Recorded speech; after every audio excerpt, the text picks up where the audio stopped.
In our previous videos, we have been talking about the large blood vessels of the gut. So we have seen the blood supply of the foregut, that was the celiac trunk, its branches, its relations, and so far and so forth. And the next artery is going to be the superior mesenteric artery, जो supply होती है midgut की. And midgut में कौन-कौन structures हमें नजर आते हैं? It is basically the remaining part of the duodenum, the jejunum, ileum, cecum, appendix, ascending colon, and the right 2/3 of the transverse colon, right? And in addition to that, also the lower part of the head of pancreas. Okay, अब इन सब structures supply करने के लिए जो हमारे पास artery नजर आती है वो होती है superior mesenteric artery. वो कहाँ से rise करती है? At the level of L1 from the anterior surface of abdominal aorta. Okay, अगर इसकी बात करें इसके course की और इसके relations की, so it will be arising at the level L1 from abdominal aorta. This is the superior mesenteric artery, right? As you can see, and then it will be running downwards and towards right side with the convexity towards left. ये ऐसे move कर रही होती है, तो convexity आती है towards left and इसकी movement होती है towards right, and right in the right iliac fossa it will be ending by anastomosing with the ileocolic artery, जो कि इसकी ही एक ब्रांच है. अच्छा जी, अब अगर बात की जाए इसके रिलेशंस की, तो at first it is lying behind the body of pancreas, right? यहाँ पे हमें पेंक्रियाज नजर नहीं आता, तो behind the body of pancreas move करती है, then in front of the uncinate process and in front of the third part of duodenum cross करती हुई नीचे आती है, and then it will be moving with the convexity towards the left, towards the right side move करेगी, and then it will be terminating in the right iliac fossa. अच्छा, जगह relations की बात की जाए तो at above the root of mesentery. अच्छा, one more thing, जब भी किसी भी आर्टरी ने ब्रांचेस देने होती है, it must enter some sort of a mesentery, like जो हमारे सिलिक ट्रंक था वो एंटर हो किया था into the lesser omentum, right? But in case of this artery it will be entering the root of mesentery to give its various branches. Okay, so above the root of mesentery जहाँ पे ये enter नहीं हुई होती root में, वहाँ पे इसके रिलेशन में anteriorly will be seeing the body of pancreas behind ये ओरिजिनेट हो रही होती है. तो एंटीरियर रिलेशन में बॉडी ऑफ पैंक्रियास नजर आएगा, एंटीरियर रिलेशन में स्प्लेनिक वेन नजर आएगी, और पोस्टीरियर रिलेशन में वी नो कि जितनी भी लार्ज वेजल्स हैं गट की वो सारी पोस्टीरियरली ही पड़ी होती हैं. तो अयोर्टा नजर आएगा, लेफ्ट रीनल वेन नजर आएगी, अनसिनेट प्रोसेस इसके बिहाइंड है क्योंकि उसको क्रॉस करके आ रही है, and the third part of duodenum is also behind it, right? So anterior relation में will be finding what the body of pancreas and the splenic vein. Posterior relation में will be finding what the third part of duodenum, the left renal vein, the aorta and the uncinate process. अच्छा, when it is within the root of mesentery, वहाँ पे again it will be crossing the inferior vena cava क्योंकि वही behind पड़ी हुई है, ठीक है?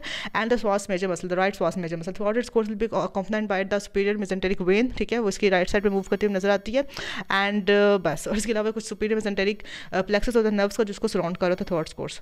होगी बात. इसके रिलेशंस की बात करते हैं. What's branches? ब्रांचेस का ये सीन होता है कि कुछ ब्रांचेस की राइट साइड से ओरिजिनेट कर रही होती हैं, कुछ ब्रांचेस की लेफ्ट साइड से ओरिजिनेट कर रही होती हैं, ठीक है? तो हमने लेफ्ट और राइट में डिवाइड करके ब्रांचेस को स्टडी करने, इतनी ज़्यादा नहीं है, but still we need to go through them. अच्छा, now these are the branches of the superior mesenteric artery, और ये सब डेफिनेटली जो हमने भी स्ट्रक्चर्स डिफाइन किए हैं कि जो मिडगट में इंक्लूडेड होते हैं उन्हीं को सप्लाई करेगी, तो नाम भी उन्हीं जैसे होंगे, है ना? कोलोन को करे तो कोलोन जैसे नाम होंगे उसके, ठीक है? जजेनम और आइलियम को करे तो उन जैसे नाम होंगे, ड्यूडेनम को करे तो उन जैसे नाम होंगे. तो first branch is going to be the inferior pancreaticoduodenal artery, जो हमें यहाँ पर राइज करती हुई नजर नहीं आ रही, but still you need to trust me कि it's the first branch of superior mesenteric artery, that is the inferior pancreaticoduodenal artery. If you can recall कि सुपीरियर पैंक्रियाटिको ड्यूडेनल आर्टरी के साथ एनास्टोमोस कहते हैं इंफीरियर पैंक्रियाटिको ड्यूडेनल आर्टरी ने. अब superior वाली कहाँ से आती है? वो आती है from the common hepatic artery जो कि सिलिक ट्रंक की ब्रांच है ना?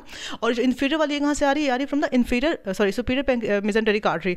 तो यहीं कहीं से राइज करती है ये, just at the upper border of the third part of duodenum. We know that when it crosses the third part of duodenum, उसी के अपर बॉर्डर से the first branch of superior mesenteric artery rise करते नजर आते हैं, that is the inferior pancreaticoduodenal artery. And as the name indicates it will passing through a groove between the duodenum and the pancreas, हम pancreaticoduodenal groove भी कहते हैं. Then and there will be supplying the two structures, that is the pancreas, उसके head lower part of head of pancreas supply कर रही होती है ये आर्टरी, और ड्यूडेनम के कुछ पार्ट को सप्लाई दे रही होती है, एज अ नेम इंडिकेट्स. बस, और फिर बाद में ये अनस्मोस कर जाती है with the superior pancreaticoduodenal artery. The next branch is going to be the middle colic artery, as you can see arising here, and it will be rising at the from the right side of the superior mesenteric artery. Sorry side right side से ही rise कर होती हैं, left की तो बिल्कुल अलग होती हैं branches. So it will running downwards and forwards in the transverse mesocolon. जितनी भी आर्टरीज होती हैं बेसिकली ना किसी न किसी मेसेंट्री मूव कर रहे, तो this was the colic artery will passing through a mesocolon, right? So mesocolon से मूव करती हुई एट द एंड डिवाइड करती है to right and the left branch, ठीक है? जो राइट ब्रांच होगी अनस्टोमोस करेगी with the right colic artery, उसके नीचे से राइज कर रही थी. तो the right branch will be anastomosing with the right colic artery and the left branch will be anastomosing with the left colic artery, जो कि inferior mesenteric artery की ब्रांचेस हमने बाद में स्टडी करनी है. अभी के लिए बस इतना याद रखो कि मिडिल colic artery की दो ब्रांचेस होती है, right and left. Right one will be anastomosing with the right colic artery जो कि superior mesenteric की ही ब्रांच है, लेकिन the left one will be anastomosing with the left colic artery जो कि inferior mesenteric artery की ब्रांच होगी, जो हम बाद में देखेंगे. And along with then they will be forming a arterial arcade. arcade हम बेसिकली किसी भी लूप लाइक स्ट्रक्चर को कहते हैं जो कि फिर उससे स्ट्रेट ब्रांचेस राइज करते हैं, वाजा रेक्टा हमको बोलते हैं, और वो फिर सप्लाई करते हैं डिफरेंट स्ट्रक्चर्स को. That is the arterial arcade formed by the branches of the superior mesenteric artery. Okay, next right colic artery at the middle of the superior mesenteric artery नजर आती है. From the middle of it will be arising, and after arising it will be dividing into ascending and descending branch. You can well assume कि ascending branch होगी वो anastomose करेगी with what, with the middle colic artery, and the inferior or descending branch will be anastomosing with the ileocolic artery जो कि third branch होगी हमारी इसकी superior mesenteric artery की, right.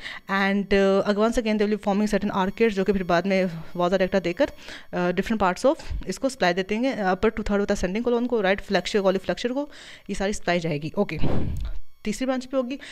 Then next branch is the ileocolic artery, as you can see here. अच्छा जी, this will be rising again from the right side of the superior mesenteric artery. It will be running downwards and towards the right into a superior and then inferior branches. Once again हमने देखा कि middle colic की right और left branch, हमने देखा कि right colic की superior and inferior branch, और हमने देखा कि अगेन इलियोकॉलिक की भी एक सुपीरियर ब्रांच और एक इंफीरियर ब्रांच है. सुपीरियर ब्रांच है वो as you can well assume anastomose करेगी with the right colic artery, right, और जो इसकी इंफीरियर ब्रांच है एनास्टोमोस करेगी with the terminal part of superior mesenteric artery, जो हम ऑलरेडी बात कर भी चुके हैं एक बार. अच्छा जी, तो in this way it will B ending, right. लेकिन along with anastomosing with these two arteries, it will be also giving out some other arteries as well. For example, it will be giving the ascending colic artery जो supply करेगी ascending colon को, right. It will be giving a cecal branch जो supply करेगी cecum को. It will be giving out appendicular branch जो supply करेगी appendix, and it will be giving a ileal branch जो supply करेगी terminal part of ileum को. तो ये होगी सर लेफ्ट साइड की branches of the superior mesenteric artery. अब राइट साइड की ब्रांचेस की बात कर लेते हैं. सॉरी, ये सारी राइट की ब्रांचेस हैं. लेफ्ट साइड की ब्रांचेस की बात कर लेते हैं. तो लेफ्ट साइड पे will be finding jejunal and ileal branches. There will be 12 to 15 jejunal और आइलियल आर्टरी जो कि इसकी लेफ्ट साइड से राइज करती हैं, and they will be running between the two layers of the mesentery towards the gut, and they will be anastomosing with each other to form certain arterial arcades, right, as you can see, and then there's a vasa recta निकल कर gut region को supply देते हैं. तो बात होगी ख़त्म.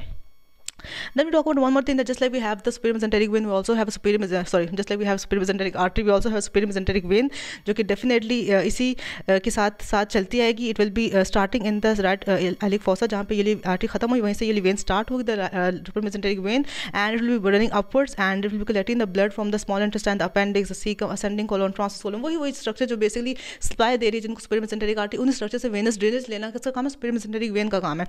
And then it will be accompanying the superior mesenteric artery towards all of its course, and then it will be, you can say, on the right side of the artery, right, and then it will be ending at here right behind the neck of pancreas, जहाँ पे ये join कर लेती है splenic vein को to form the portal vein. So portal vein will be formed by the superior mesenteric vein and the splenic vein.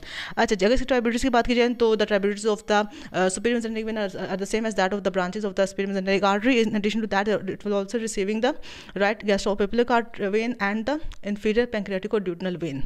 So with that note, we are done with all the branches of the superior mesenteric artery as well as the superior mesenteric vein. So I hope it was understandable for you. Thank you so much.